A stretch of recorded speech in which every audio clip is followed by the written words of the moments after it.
فن تذکرہ نویسی کورس کی جو اگلی اہم چیز ہم بیان کرنے جا رہے ہیں وہ ہے تذکرہ لکھنے والے کے اوصاف۔ جو شخص کسی شخصیت پر کام کر رہا ہے یا عمومی طور پر کوئی تذکرہ لکھ رہا ہے، اس کے لیے بہت سے اوصاف ہیں۔ ان میں سے جو اہم ہیں ان کو ہم بیان کرتے ہیں، وہ اوصاف جن کے بغیر گزارا نہیں، اور ہر وہ شخص جو فن تذکرہ نویسی میں مشغول ہوتا ہے اس کے لیے ان کا حامل ہونا بہت زیادہ ضروری ہے۔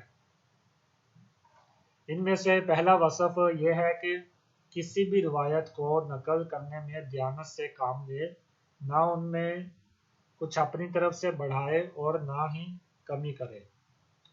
کسی بھی روایت کو نقل کرنے میں دیانت سے کام لے،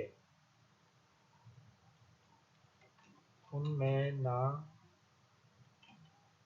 کچھ اپنی طرف سے بڑھائے اور نہ ہی کمی کرے۔ کیا ہوتا ہے کہ بعض افراد جب کوئی واقعہ کسی بزرگ کا نقل کرتے ہیں تو اس کو وہ بہت زیادہ بڑھا چڑھا کر پیش کرتے ہیں جیسے وہ کوئی عجوبہ ہو۔ ایسا نہیں کرنا چاہیے۔ اور بعض کیا کرتے ہیں کہ اس میں کمی کر دیتے ہیں، واقعہ اہم ہوتا ہے لیکن وہ اس کو اس انداز میں بیان کرتے ہیں یا اس طرح پیش کرتے ہیں جیسے وہ بہت معمولی ہو۔ تو یہ نہیں ہونا چاہیے۔ ہر واقعے کی جداگانہ نوعیت ہوتی ہے اور اس کی اپنی ایک اہمیت ہوتی ہے۔ جو واقعہ جس طرح رونما ہو، ان کی شخصیت کے حوالے سے جو مواد جس طرح ملے اس کو ویسے ہی آگے بڑھانا چاہیے۔ دوسرا وصف ہے کہ کسی بھی شخصیت سے متعلق کوئی بھی روایت لینے میں صحیح روایت کا ہی انتخاب کرے۔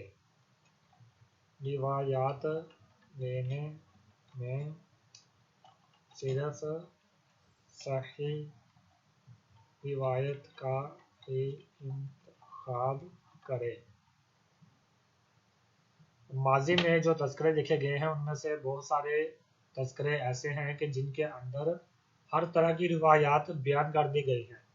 ایسی روایات بھی ہیں کہ جن کو عقل ہی تسلیم نہیں کرتی، تو ان کو بھی بیان کر دیا جاتا ہے۔ ایسی کسی بھی روایت کو بالکل بیان نہ کیا جائے اور اس کو چھوڑ دیا جائے۔ تیسرا وصف ہے کہ تذکرہ نویسی میں مشغول ہونے والا فرد ہمیشہ غیر جانبدار رہے۔ بلا وجہ جو جانبداری ہے وہ اچھی نہیں ہوتی۔ کسی بزرگ سے عقیدت ہونا ایک الگ چیز ہے، جبکہ اس کی سیرت کے صحیح خطوط کو بیان کرنا ایک الگ چیز ہے۔ جو تذکرے ہوتے ہیں ہمارے ہاں عموماً وہ عقیدت میں ڈوب کر لکھے جاتے ہیں۔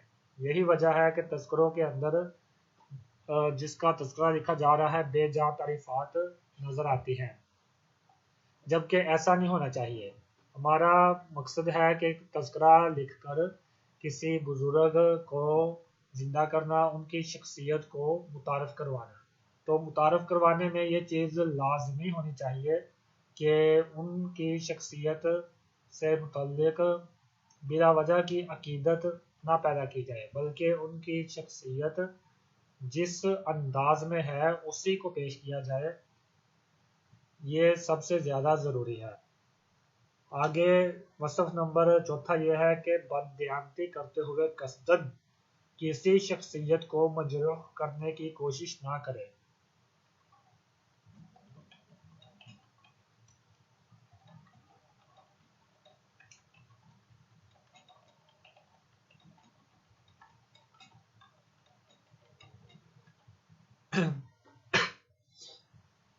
بعض لوگ کیا کرتے ہیں کہ تذکرہ کرتے وقت اپنے مسلکی بغض کا اظہار کرتے ہیں، یا اگر کسی وجہ سے کسی عالم سے کسی بزرگ سے ان کی بن نہیں پائی تو وہ ان کی شخصیت کو مجروح کرنے کی کوشش کرتے ہیں۔ اس کی میں آپ کو صرف ایک مختصر سی مثال دوں گا کہ مولانا عبدالحی ندوی